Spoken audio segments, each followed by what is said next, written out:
أعوذ بالله من الشيطان الرجيم بسم الله الرحمن الرحيم الحمد لله رب العالمين الرحمن الرحيم مالك يوم الدين إياك نعبد وإياك نستعين اهدنا الصراط المستقيم صراط الذين أنعمت عليهم غير المغضوب عليهم ولا الضالين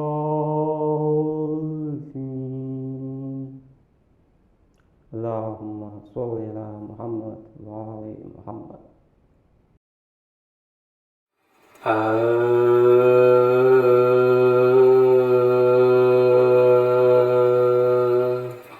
ہمیشہ کا گردہ دل پر رہے ہمیشہ کا گردہ دل پر رہے سلامی لہت بھی منور رہے ہمیشہ کا گردہ دل پر رہے ایک افسانہ بے کسی رہ گیا ایک افسانہ بے کسی رہ گیا نہ قاتل رہا نہ سرور رہے ہمیشہ کا گردہ دل پر رہے فقیروں کی کیا موت کیا زندگی فقیروں کی کیا موت کیا زندگی جگہ جس جگہ مل گئی مر رہے ہمیشہ کا گردہ دل پر رہے جنازہ اٹھانا ہے باب کو جنازہ اٹھانا ہے باب کو مناسب ہے کر جسم لاغر رہے ہمیشہ کا گردہ دل پر رہے وہ ہے آدمی جس سے ہو کر ہے وہ ہے آدمی جس سے ہو کر ہے بشر وہ جو دنیا میں بے شر رہے ہمیشہ کا گردہ دل پر رہے پیئیں گے شراب طہورا کے جام پیئیں گے شراب طہورا کے جام اگر حب ساقی کوثر رہے ہمیشہ کا گردہ دل پر رہے سلامی لہد بھی منور رہے ہمیشہ کا گردہ پسر گوتھ زینب کے چھوٹے بڑے پسر گوتھ زینب کے چھوٹے بڑے لڑائی میں دونوں برابر رہے، ہمیشہ کا گردہ دل پر رہے، قیامت ہے کفار سیراب ہو، قیامت ہے کفار سیراب ہو، جگر تشنہ مختار کوثر رہے، جگر تشنہ مختار کوثر رہے، ہمیشہ کا گردہ دل پر رہے، کبھی لاش اٹھائی کبھی رو دیے، کبھی لاش اٹھائی کبھی رو دیے، اسی شغل میں شاہ دن بھر رہے، ہمیشہ کا گردہ دل پر رہے، سلامی لحد بھی منور رہے، ہمیشہ کا نہ پھیلائیو ہاتھ ہرگز انیس، نہ پھیلائیو ہاتھ ہرگز انیس، فقیری میں بھی دل تماگر رہے، ہمیشہ کا گردہ دل پر رہے، ہمیشہ کا گردہ دل پر رہے۔ اللهم صل على محمد وعلى محمد۔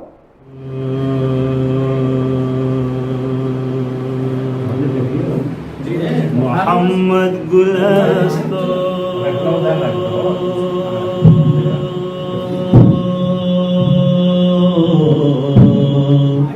علی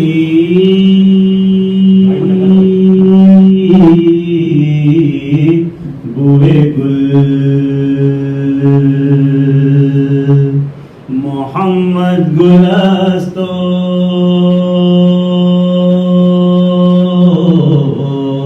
علی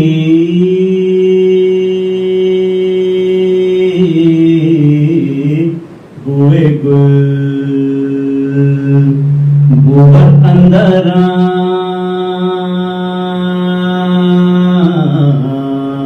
فاطمہ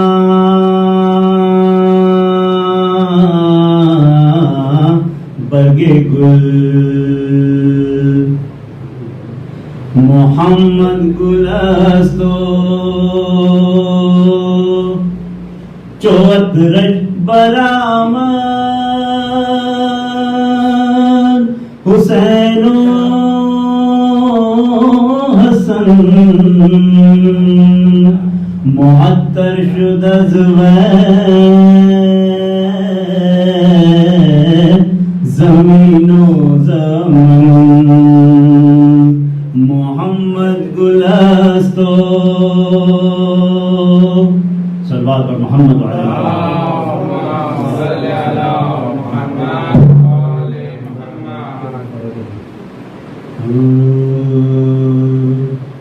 حاصل جسے آقا کی حضوری ہو جائے، حاصل جسے آقا کی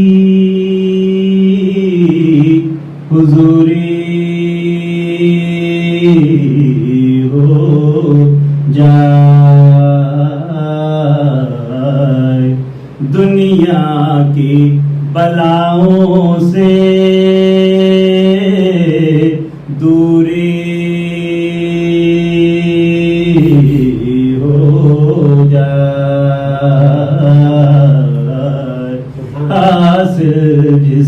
آقا کی وہاں کیا صلی اللہ مجلس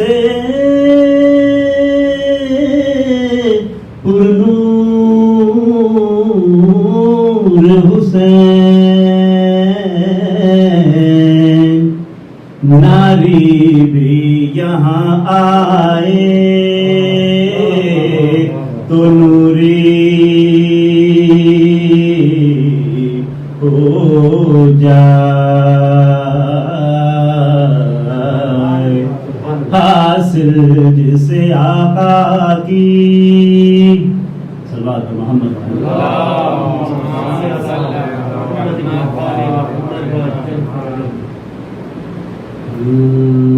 تو اپنے ایک جان پہ نازاں ہے ساقیا تو اپنے ایک جان پہ نازاں ہے ساقیا 14 پلانے والے ہیں پرواہ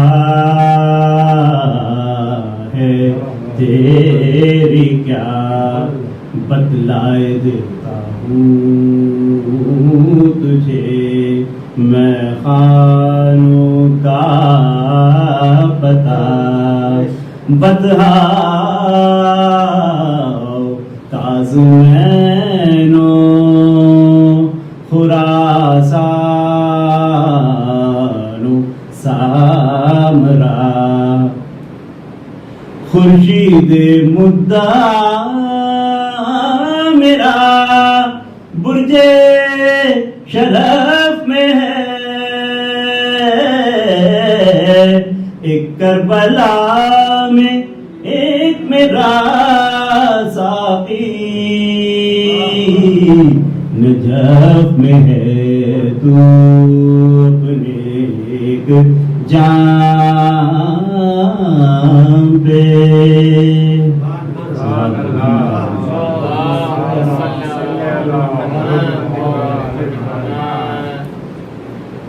سلام علیہ کے چند اشعار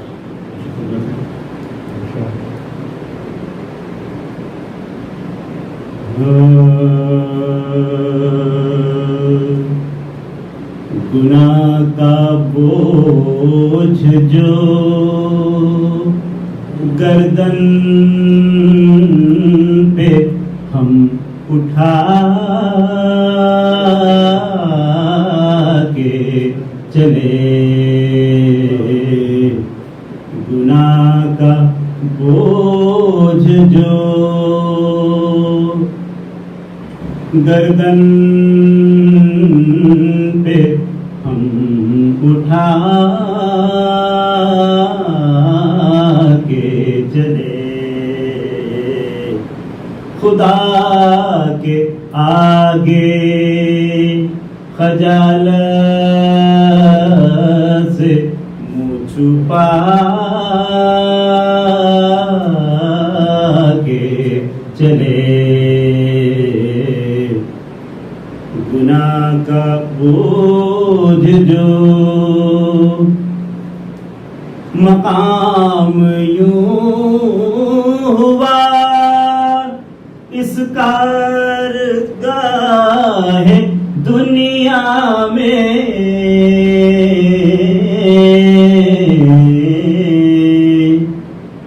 مقام یوں ہوا اس کارگاہ دنیا میں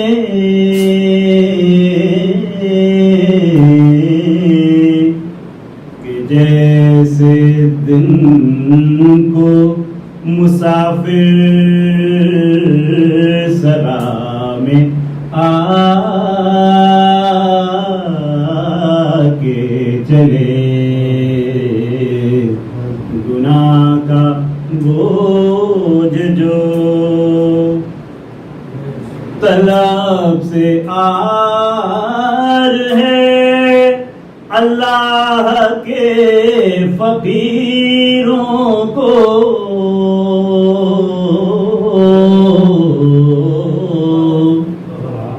کبھی جو ہو گیا پھیرا صدا سنا کے چلے گناہ کا بوجھ جو کسی کا دل نہ کیا ہم نے پائے مال کبھی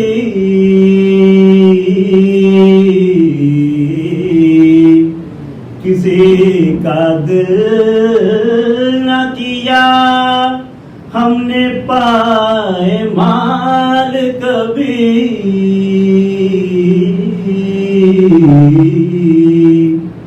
چلے جو راہ تو چیونٹی کو بھی بچا کے چلے گناہ کا بوجھ جو یہ سنیے کہ جنہیں ملا انہیں افتادگی سے اوج ملا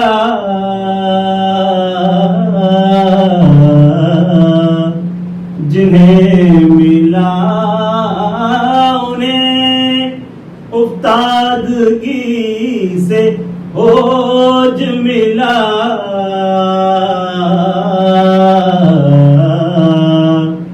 انہوں نے کھائی ہے ٹھوکر جو سر اٹھا کے چلے گناہ کا بوجھ جو گردن پہ ہم اٹھا کے چلے رہی غرور سے نفرت خجستہ کاروں کو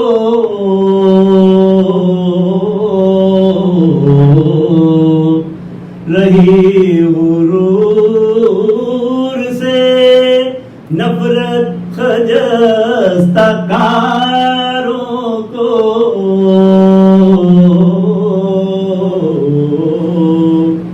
چلے قلم کی طرح قلم کی طرح چلے جب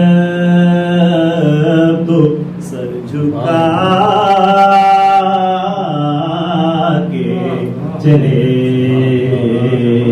قلم کی طرح چلے جب تو سر جھکا کے چلے تمام عمر جو کی سب نے بے رخی ہم سے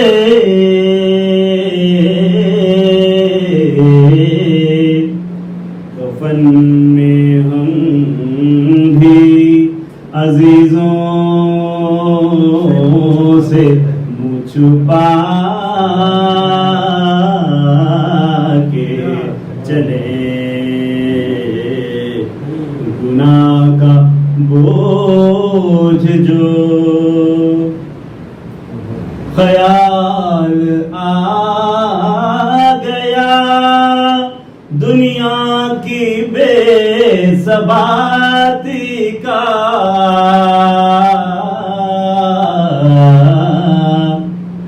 چلے جہاں سے جو اصغر تو مسکرا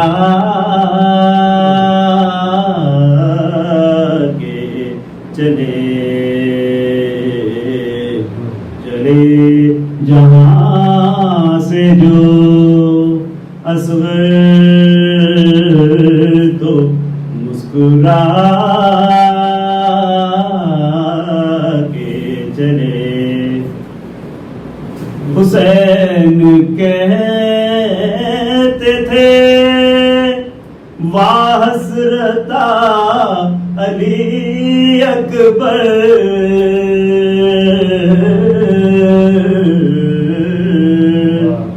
حسین کہتے تھے واہ حسرتا علی اکبر.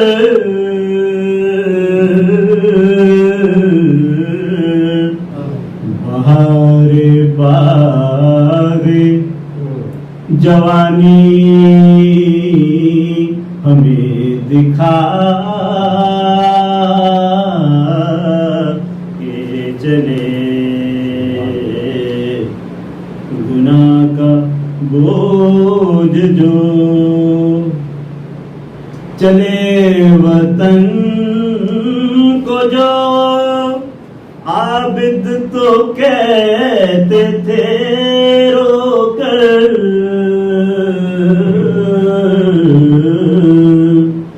چلے وطن کو جو عابد تو کہتے تھے رو کر.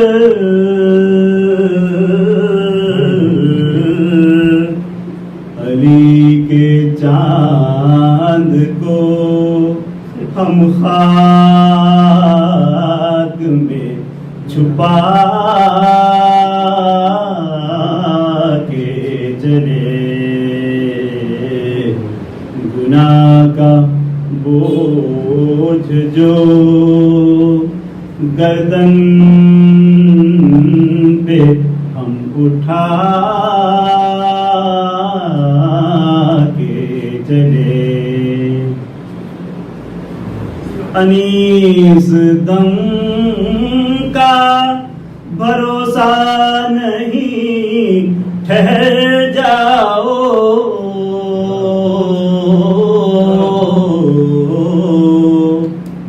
چراغ لے کے کہاں سامنے ہوا کے چلے. گناہ کا بوجھ جو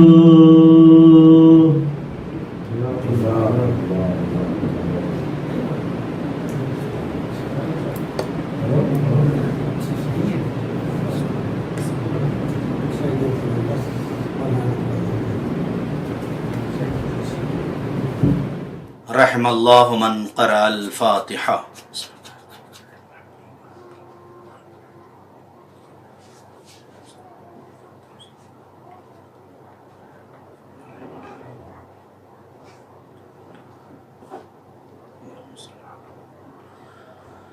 لا حول ولا قوة إلا بالله العلي العظيم.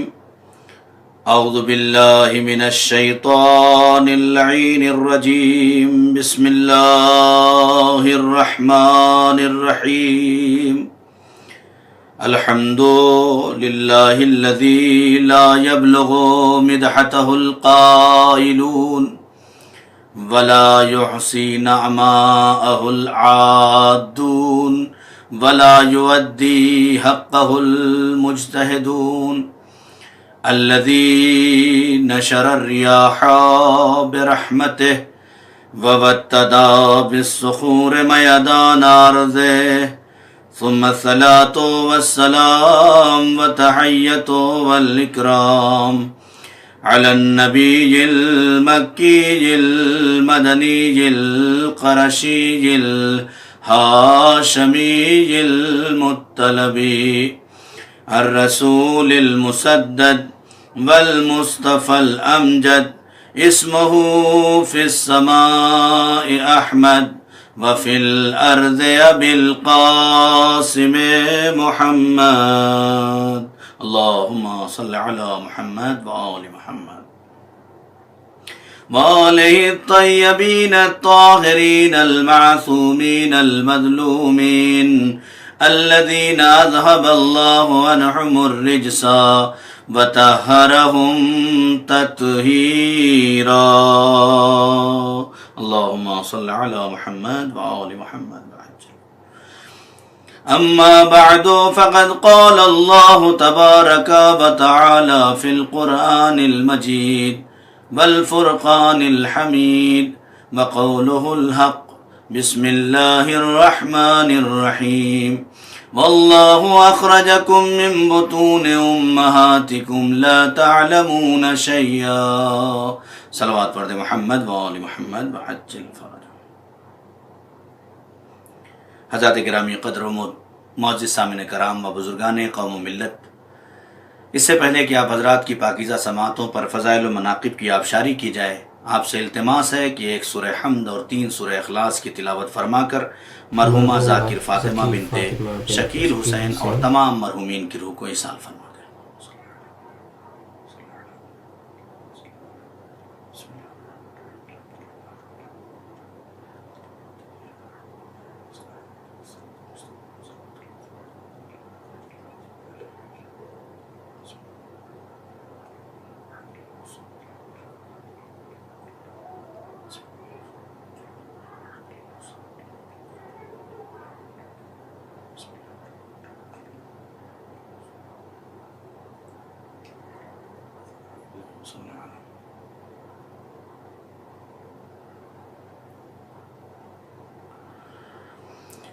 صلوات پڑھ دے محمد وآل محمد اللہم صلی علی محمد وآل محمد وعجل فرجہ.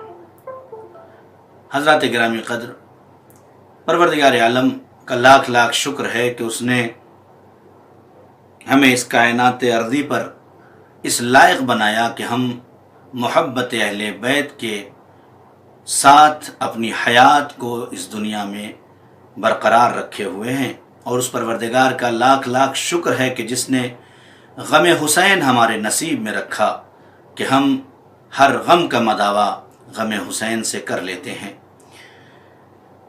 اور اس کا پھر لاکھ لاکھ شکر ہے کہ اس نے اس زندگی میں ہمیں ولایت علی ابن ابی طالب میسر فرمایا تاکہ اس پرآشوب دور میں بھی ہم عزت کی زندگی جی سکیں. فرش عزا عطا کیا تاکہ دنیا کے سامنے سر اٹھا کے عزادار بن کے جی سکیں.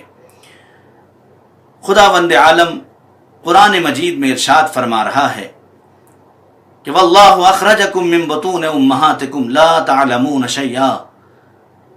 اللہ وہ ہے کہ جس نے تمہیں بطن مادر سے اس حالت میں باہر نکالا کہ تم کچھ بھی نہیں جانتے تھے. تم تھے اور جہالت تھی، تم تھے اور لا تعلمون شیئا کا پرچم تھا جو تمہارے وجود پہ لہرا رہا تھا. تمہیں تو کچھ بھی نہیں پتا تھا، تم کچھ بھی نہیں جانتے تھے. تمہیں تو یہ بھی نہیں پتا تھا کہ میری ماں کون ہے، میرا باپ کون ہے، میرا بھائی کون ہے، میری بہن کون ہے، میرے رشتہ دار کون ہے، میرا خاندان کون ہے، کچھ بھی نہیں پتا تھا. لا تعلمون شیئا، تم کچھ بھی نہیں جانتے تھے. تمہارے وجود پہ جہالت کا پرچم لہرا رہا تھا. وجعلنا، اور ہم نے تمہیں قرار دیا، سماعت دی، ہم نے تمہیں بصارت دیا. کیوں میرے معبود تم نے بصارت کیوں دیا؟ میرے معبود تو نے سماعت کیوں دیا؟ والافئدہ، اور ہم نے تمہیں دل دیا. میرے معبود کیوں دیا؟ اللہ نے آواز دی. تم چونکہ جاہل پیدا ہوئے تھے، تمہارا وجود جہالت کی دہلیز پر قدم رکھے ہوئے تھا، لہٰذا ہم نہیں چاہتے کہ جسے ہم نے خلق کیا وہ جاہل کا جاہل رہ جائے، بلکہ ہم یہ چاہتے ہیں کہ اگر ہم نے کسی کو وجود بخشا ہے تو وہ اپنی کامیابی اور اپنے کمال اور اپنی سعادت تک پہنچنے کے لیے اسے راستے بھی فراہم کریں. جب وجود ہم نے بخشا ہے تو علم کے راستے بھی ہم ہی فراہم کریں گے، کمال کے راستے بھی ہم ہی فراہم کریں گے، سعادت کے راستے بھی ہم ہی فراہم کریں گے. میرے معبود جب اسے جاہل بنایا ہے تو کمال کیسے حاصل کرے گا؟ جب اسے جاہل بنایا ہے تو سعادت کیسے حاصل کرے گا؟ میرے معبود جب یہ نہیں جانتا ہے تو کمال کی منزلوں پر سفر کیسے کرے گا؟ اللہ نے آواز دی، اسی لیے میں نے اسے سماعت دی ہے، اسے بصارت دی ہے، اسے دل دیا ہے. میرے معبود کیوں سماعت دی ہے، کیوں بصارت دی ہے، کیوں دل دیا ہے؟ کہا سماعت اس لیے دی ہے تاکہ سنے اور علم حاصل کرے. بصارت اس لیے دی ہے تاکہ دیکھے اور علم حاصل کرے. دل میرے معبود جب سماعت دے دیا تھا، جب بصارت دے دیا تھا، تو یہ دل کیوں دیا ہے؟ کہا اسی لیے دیا ہے کہ یہ ہر سننے والے کو علم نہ سمجھ لے، ہر دیکھنے والی شے کو علم نہ سمجھ لے اور حقیقت نہ سمجھ لے. تو میرے معبود کیا ہر سننے والی چیز جو سنائی دیتی ہے وہ حقیقت نہیں ہوتی، جو دکھائی دیتی ہے وہ حقیقت نہیں ہوتی؟ کہا بالکل ایسا ہی ہے. اسی لیے کہا گیا ہے کہ حق و باطل میں کتنا فاصلہ ہے؟ مولا سے پوچھا گیا، مولا نے کہا 4 انگل کا فاصلہ ہے. جو سنائی دیا جاتا ہے، جو سن کے یقین کر لیا جاتا ہے وہ باطل، جو آنکھوں سے دیکھا جاتا ہے وہ حق ہوتا ہے. تو کبھی کبھی ایسا ہوتا ہے کہ جو سنا ہوتا ہے وہ سچ نہیں ہوتا، کبھی کبھی ایسا بھی ہوتا ہے جو دیکھا جاتا ہے وہ بھی سچ نہیں ہوتا. تو پھر کیا ہوتا ہے؟ اللہ نے کہا ہم نے اسی لیے تمہیں دل جیسی نعمت عطا کیا، دل جیسا حاکم عطا کیا، تاکہ کانوں سے سنو اور دل سے فیصلہ کرو، اور آنکھوں سے دیکھو اور دل جیسے حاکم کے ذریعے سے فیصلہ کرو کہ سچ کون ہے، جھوٹ کون ہے، حق کیا ہے، باطل کون ہے، نور کون ہے، نار کون ہے، ارے جنتی کون ہے اور جہنمی کون ہے. صلوات پڑھ دے محمد وآل محمد. اللہم صلی علی محمد وآل.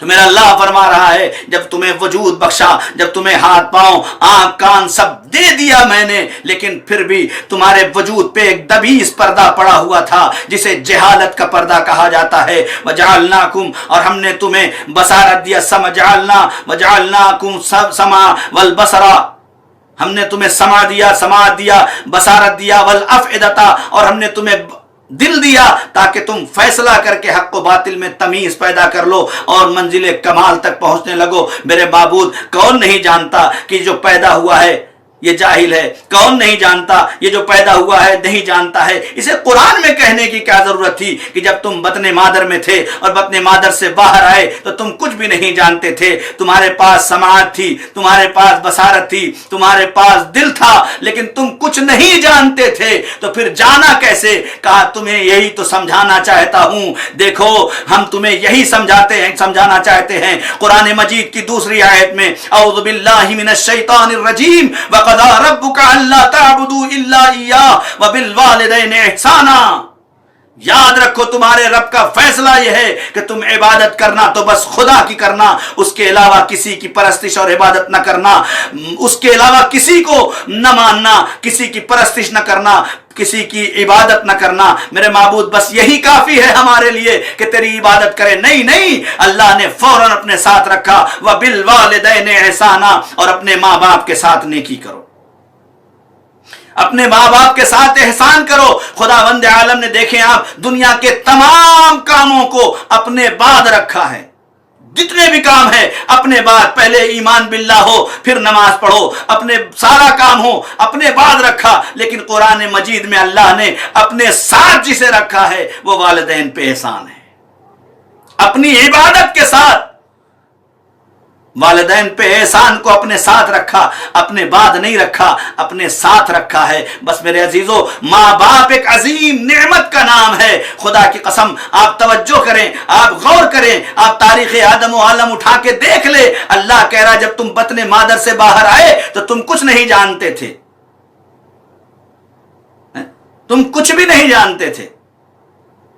ہم نے تمہیں کمزور بنا کے بھیجا، ہم نے تمہیں کمزور بنا کے بھیجا. قرآن مجید کی آیت ہے تم جب آئے ہو، جب اس دنیا میں وجود تمہیں ملا ہے تو تم کچھ بھی نہیں جانتے تھے. لا تعلمون شیئا. دوسری جہاں آواز آتی ہے هل اتى على الانسان حين من الدهر لم يكن شيئا مذكورا. جب تمہیں اللہ نے خلق کیا اور اس دہر میں بھیجا اور اس دنیا میں آئے ہو تو لم یکن شیئا مذکورا، تو تم ذکر کرنے کے قابل بھی نہیں تھے، تمہارا چرچا کرنے کے لائق بھی نہیں تھا، تم کسی کے زبان پہ آنے کے لائق بھی نہیں تھے.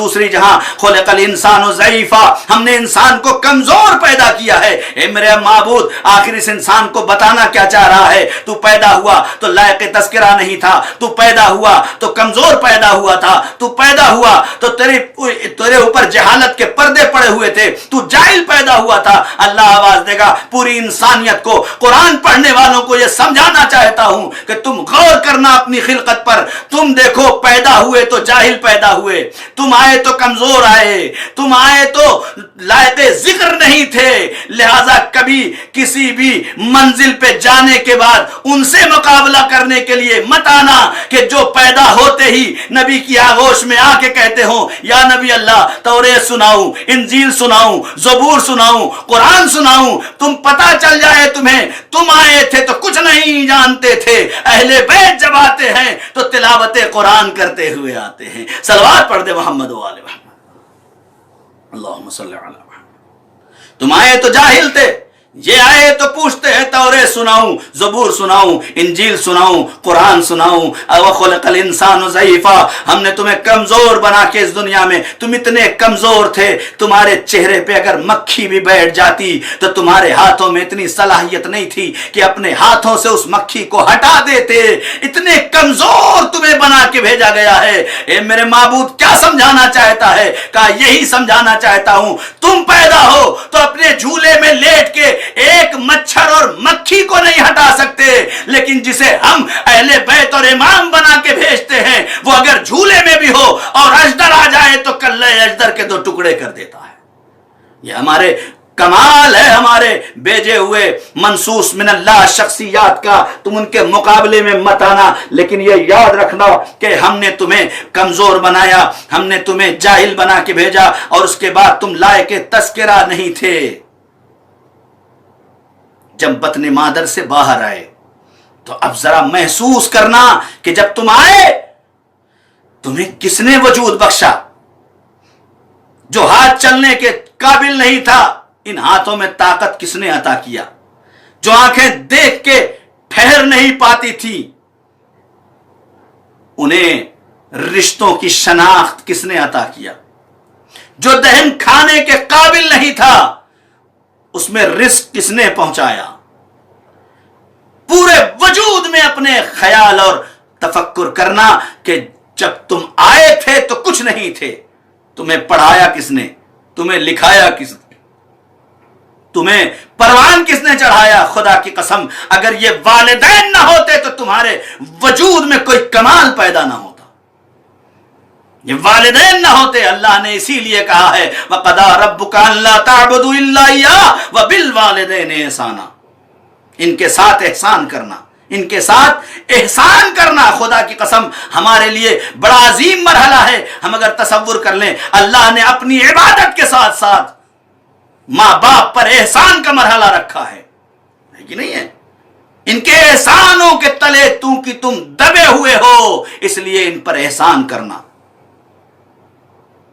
دیکھو یاد رکھنا یہ تمہارے والدین ہیں، ان کے خلاف کبھی ولا تقل لہما اف، تم اف بھی نہ کہنا، یہی نہیں ولا تنہرہما، انہیں کبھی جھڑکنا بھی نہیں۔ کیوں؟ اس لیے کہ انہوں نے تمہیں بچپنے میں پروان چڑھایا، جب ہاتھوں میں طاقت نہیں تھی، بولنے میں، زبان میں بولنے کی طاقت نہیں تھی، آنکھوں سے دیکھنے کی طاقت نہیں تھی، انگلیاں پکڑ کے چلایا ہے تو چلنے کا انداز آیا ہے، ہاتھوں سے لقمہ بنا بنا کے کھلایا ہے تو کھانے کی صلاحیت پیدا ہو گئی ہے، آنکھوں سے بار بار دیکھنے کو کہا ہے تو دیکھنے کی صلاحیت پیدا ہو گئی ہے۔ آج ایسا نہ ہو جس نے انگلیاں پکڑ کے چلانا سکھایا ہو اسے انگلیاں پکڑ کے دور کر دو، ایسا نہ ہو، بلکہ تمہارے اندر اتنا تمہارے وجود میں اتنی ہمدردی ہونی چاہیے ان کے لیے کہ ولا تقل لہما اف، برداشت کا مادہ اتنا بلند کر دو کہ ان کے مقابلے میں اف بھی نہ کرنا، انہیں چھڑکنا بھی نہیں، ان کے احسان کو یاد کرنا